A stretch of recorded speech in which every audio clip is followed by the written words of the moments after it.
Bonjour à tous, nous allons voir à présent le troisième grand cas de figure, c'est-à-dire lorsque l'on analyse une variable numérique avec une variable nominale. Lorsque l'on croise ces deux variables, on va produire ce que l'on appelle un tableau de moyenne. Alors, avant de prendre notre exemple et avant d'expliquer tout cela, on va peut-être se positionner sur la dernière page, page 5, que je n'avais pas renommée d'ailleurs, ce n'a pas été enregistré. Donc cette page 5, c'était la note comparée à la compétence, note compétence des animateurs. Voilà, c'est fait. Et là, à cette page-là, après cette page-là, je vais rajouter une nouvelle page, une page blanche, et on va prendre une variable numérique et on va la croiser avec une variable nominale. La variable nominale, ça sera toujours notre chaîne de télévision. Donc les chaînes qui sont regardées, chaîne la plus regardée. Nous sommes bien ici avec une variable nominale. Et puis, nous allons prendre non pas une variable numérique, mais nous allons prendre un ensemble de variables numériques. Nous allons prendre les opinions sur la chaîne. Hop. Alors, les opinions sur les chaînes, vous voyez qu'il y a des regroupements. Donc, bien entendu, là, j'ai une variable nominale avec une variable nominale. Si je croise les deux ensemble, je vais produire ce qu'on appelle un tableau croisé. C'est ce que nous avions vu au tout début des analyses bivariées. Moi, ce que je veux, c'est faire un tableau de moyenne, donc avoir un tableau avec à l'intérieur des moyennes. Il va donc falloir que je détruise ces regroupements. Pour faire cela, je me positionne bien sur cette variable-là, enfin ce groupe de variables-là, puis je vais dans Gestion des modalités et je jette à la poubelle les différents regroupements. Je me retrouve donc avec des modalités numériques.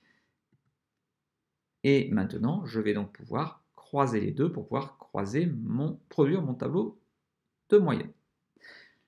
Lorsque l'on croise donc une variable nominale avec une variable numérique, on fera ce que l'on appelle une analyse de la variance. Et c'est le test de Fisher qui permettra d'indiquer s'il existe une relation entre les deux variables. Comme dans les deux précédents cas de figure, nous regarderons s'il y a un lien, de quelle force et dans quel cas, et dans le cas où ce lien existe, nous ferons une analyse de l'influence d'une variable sur l'autre.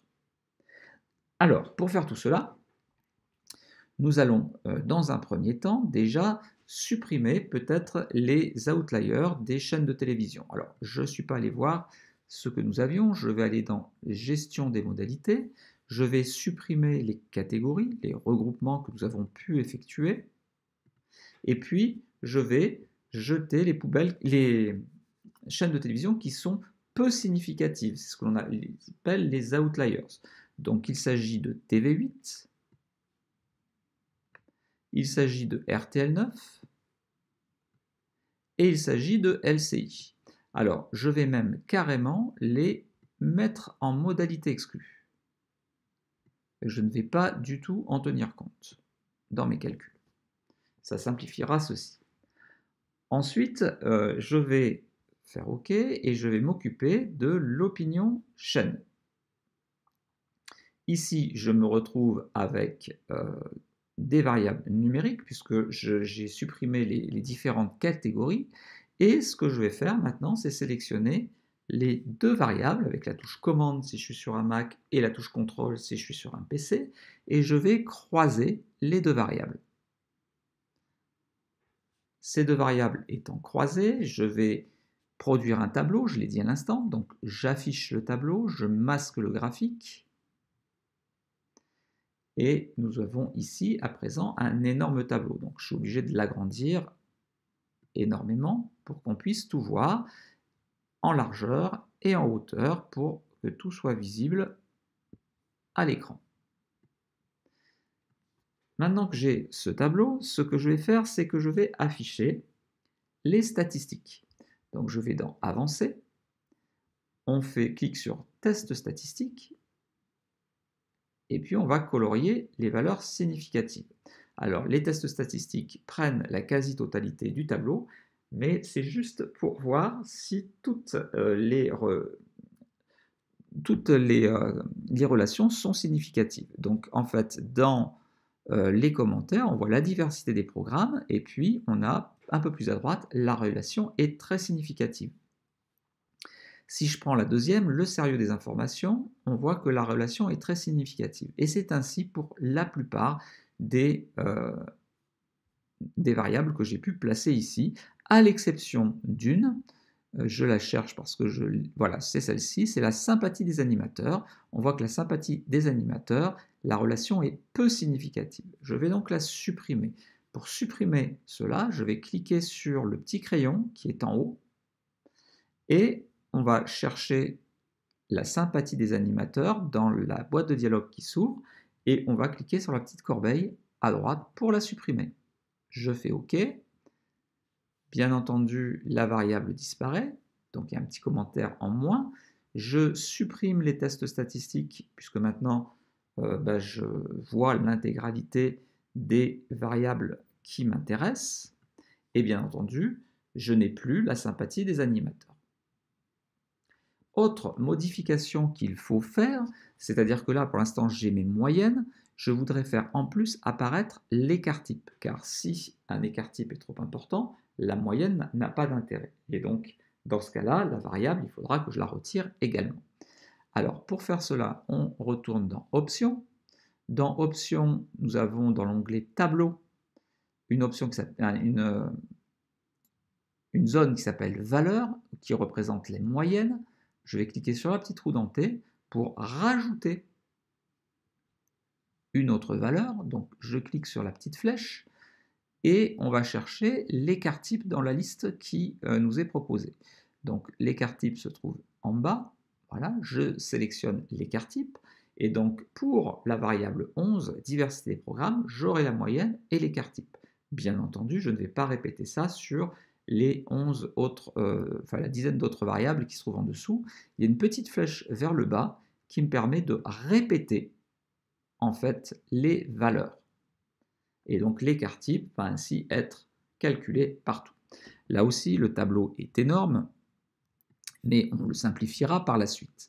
Alors, ce que l'on va faire maintenant, c'est que l'on va regarder pour, par exemple, la diversité des programmes. Je regarde la moyenne, elle est de 5,7.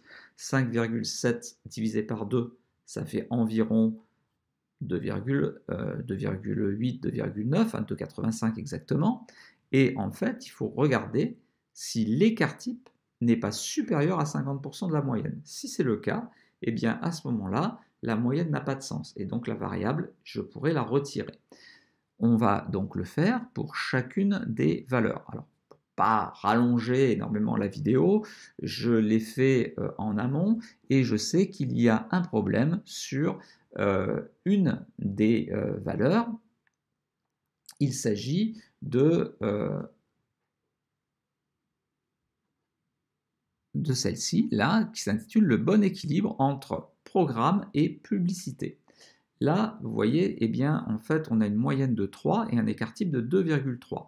Donc, à partir du moment où l'écart type est supérieur à 50% de la moyenne, c'est-à-dire 1,5, c'est bien le cas puisque l'écart type est de 2,3, eh bien, je supprimerai cette variable. Donc, je fais comme tout à l'heure, je clique sur le petit crayon et je cherche l'équilibre publicité-programme. Je vais cliquer sur la petite poubelle pour pouvoir supprimer. On fait OK. On peut à présent enlever l'écart type, parce que sinon c'est un petit peu trop lourd à gérer.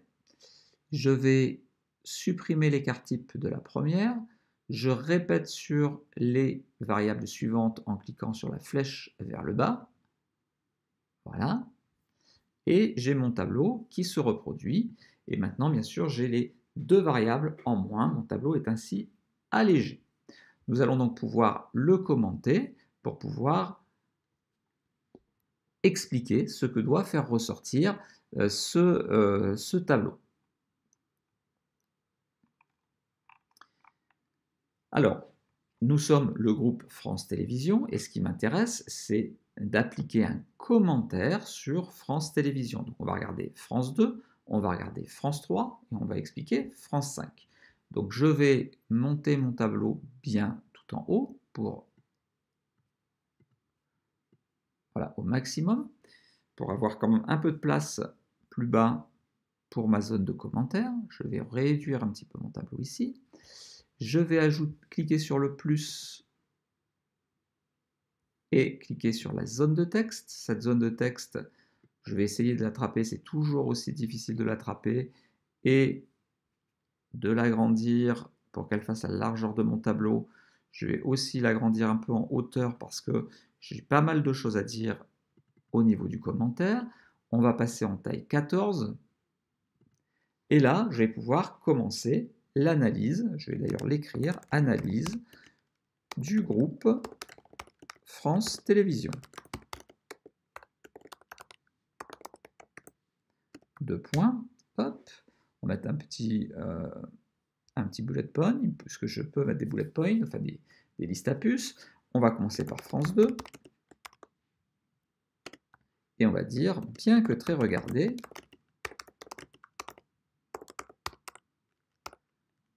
France 2 a une note moyenne moins élevée que les autres chaînes de télévision. Voilà, donc France 2 est ici. Hein, donc vous voyez que rien n'est en bleu, rien ne ressort, aucune force ne ressort finalement de France 2.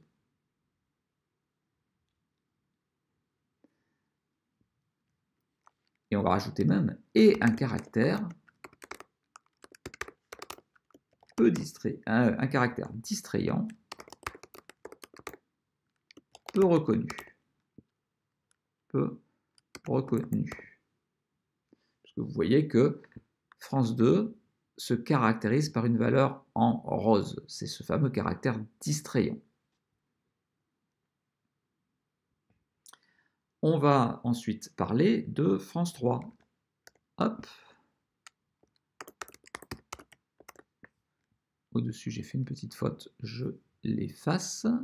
Voilà. Alors France 3, qu'est-ce que l'on peut dire sur France 3?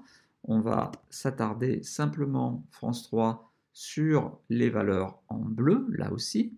C'est ça qui va guider finalement mon commentaire. France 3 est reconnu pour son indépendance,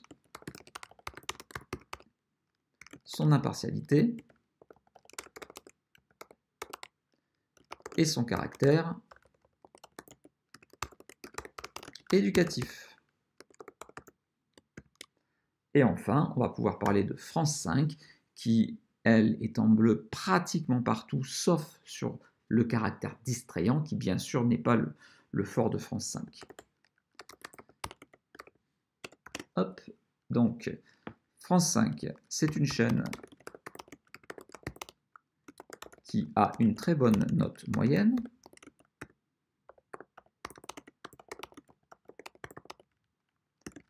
Elle est reconnue sur la plupart des items. Seul son caractère distrayant n'est pas reconnu. Ce qui est normal, puisque la chaîne se dote de l'image inverse. On remarque qu'Arte se positionne exactement de la même façon. Et obtient un meilleur score, puisque la plupart des items sont légèrement plus élevés sur Arte. Diversité, Arte à 7,6, France 5 à 7,6. Donc là c'est pareil. Réseau sérieux, on est à 8,7 sur les deux. Compétences des professionnels, Arte est supérieur. Intérêt culturel, là par contre c'est France 5 qui est supérieur. Vous voyez, on a vraiment quasiment la même chose. Donc je vais même enlever parce que c'est un petit peu évolué. On ne va pas mettre et obtient un meilleur score car on a quasiment les mêmes choses, ou alors une fois c'est l'un, une fois c'est l'autre. Mon commentaire est donc fait. J'explique donc la pertinence de la présentation de ce tableau par le biais de ce commentaire. On pourrait faire à présent la même chose que ce que nous avons fait sur les variables numériques. On pourrait étudier si les hommes et les femmes euh, ont le même sentiment, c'est-à-dire qu'on aurait pu créer des profils hommes, enfin un profil homme, un profil femme, pour voir si le sexe a une influence.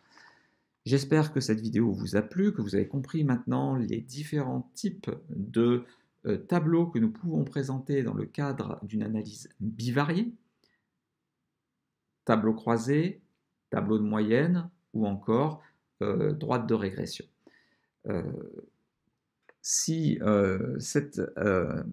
cette vidéo vous paraît insuffisante au niveau des explications, n'hésitez pas à apporter des explications complémentaires dans la zone réservée pour cela. Pensez à vous abonner à la chaîne, pensez à liker la vidéo si vous avez apprécié celle-ci, et surtout n'hésitez pas à regarder les autres vidéos pour bien prendre du recul sur ce logiciel Sphinx Campus. Cette vidéo conclut la partie sur les analyses bivariées.